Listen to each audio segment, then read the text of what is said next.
have a friend who always talks to me about God, and she calls herself a skeptic. And she says, why doesn't God just show himself to me? Why doesn't he just like say, look, here I am. I'm here. And I've used the other arguments because she says, I want to believe. I've just seen so much crazy stuff around here that I don't know what I should believe, or I don't want to be crazy and believe in him if he's not there. These atheists have really good reasons, and you Christians have really good reasons. And she attends church, but her faith is just weak. And so over the years, I've had the arguments like, God has shown himself. He showed himself in Christ. Look around, see the earth, see the sun, see the moon, blah, blah, blah. Here's Jesus. Look at the miracles. Look at the Eucharistic miracles. I've tried it all. But what I really have come to understand, and the point of this video is that God isn't going to show you all the details of any situation. You say, I have faith. Oh, but could you show me this? Or could you show me if my spouse will come home? Can you show me that my kid will come off of the drugs? Can you just show me, and then I'll know, and fill in the blank. And the funny thing is what I've come to realize, and I start saying to people, is that God is not going to show you all the details, because if we have all the details of the situations that we're going through, well, then we'll logically, see, we're defaulting to ourselves, making the decisions because, based on logic now, I see this, I see it with my eyes. Okay, good, God, you can do it now. When we have all the information, we are then not needing faith. We are simply going, okay, good. And we're also, in one sense, making God our pigeon. Like, you tell me, I'm the boss here. You tell me all the details, and then I will make this decision whether or not to believe in you. I will make this decision whether or not this is a good thing to do. And I know we're not consciously thinking of that, but in essence, what we're doing. And God is saying, no, I will give you only the details that you need. But I'm not going to give you the entire picture. He told a stander, your spouse will come home. You will be reconciled. So the spouse is like, okay, when? What's it going to look like? Should I do? And God is like, I told you they will reconcile. Just trust me. And I'm not going to give you any more details. And that's kind of rough sometimes, because you're like, well, how do I know? Well, that then goes back to faith. God says, I treasure faith. I value it so much. I want you to believe in me. That's more important to me than me just giving you details and going, okay, I'm going to make good decisions. Because I go to Hebrews 6, right? Hebrews 11, verse 6, and it says, but without faith, it's impossible to please him, meaning please God. Without faith, it's impossible to please God. For anyone who approaches God, and remember, we approach him, we want, God, can I have this? Can I have that? Can you do this? Can you heal my person? Can you give me this thing? Can you get me to heaven, God? Can you do this? Boy, do we beg him for everything. But it's saying, for anyone who approaches God must believe that he exists and that he rewards those who seek him. Let me read that verse again without interruptions. Hebrews 11, verse 6. But without faith, it is impossible to please him.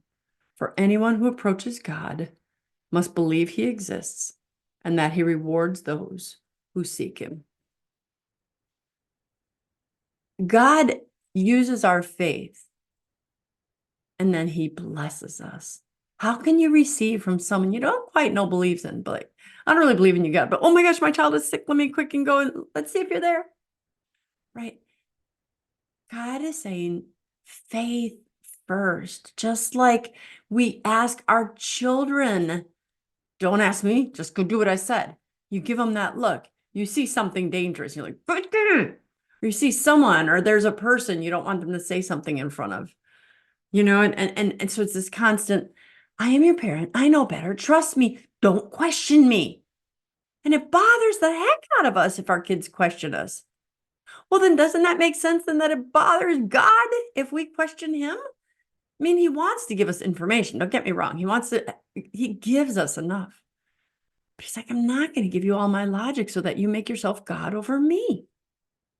Your logic is not going to be God.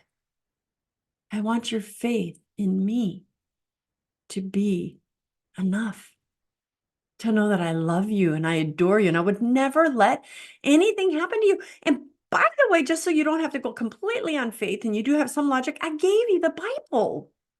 Read my words. I've spoken to thousands of men and women who've gone before you and they wrote it down. Read it. I'm not a liar. And then you have the church.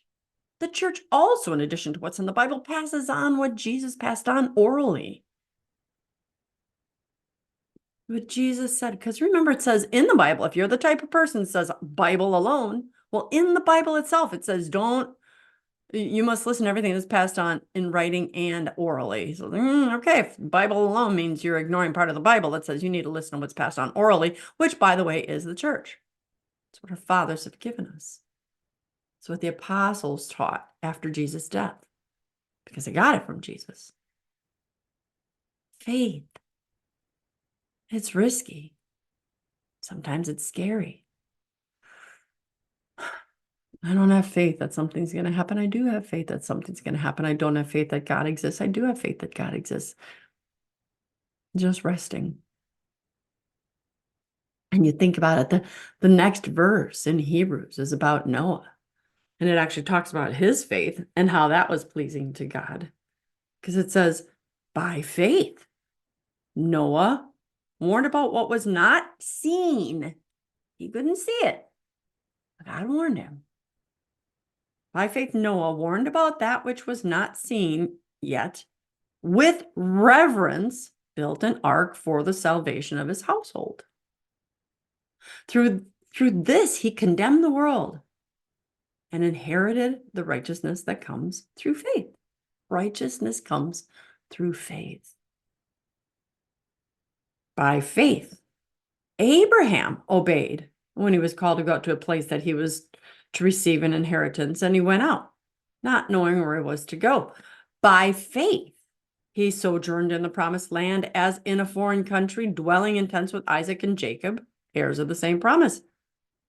By faith, he received power to generate, even though he was well past the normal age, and Sarah herself sterile, 90 and 100 years old. For he thought that the one who made the promise was trustworthy. Jesus, I have faith in you. All of these people, it says here in verse 13, they died in faith. They did not receive what had been promised, but saw it in their mind's eye from things God gave them and greeted it from afar and acknowledged themselves to be strangers and aliens on earth. So read all of chapter 11. It's beautiful. By faith, when Abraham was put to the test, he offered up Isaac. He did it in a brutal way. He was going to stab him because God spoke to him. That's some crazy faith. But he did it. And the angel stopped his hand. He didn't know, but he knew God said, I'm going to bless you. And it's going to be through your own lineage from your loins. Guys, God doesn't give us all the details. If he gives us all the details, I'll say it again, then it makes us God. He wants to give you just enough to know him, to love him, to serve him. And then say, it is such a pleasure to me when you trust me, when you have faith in me.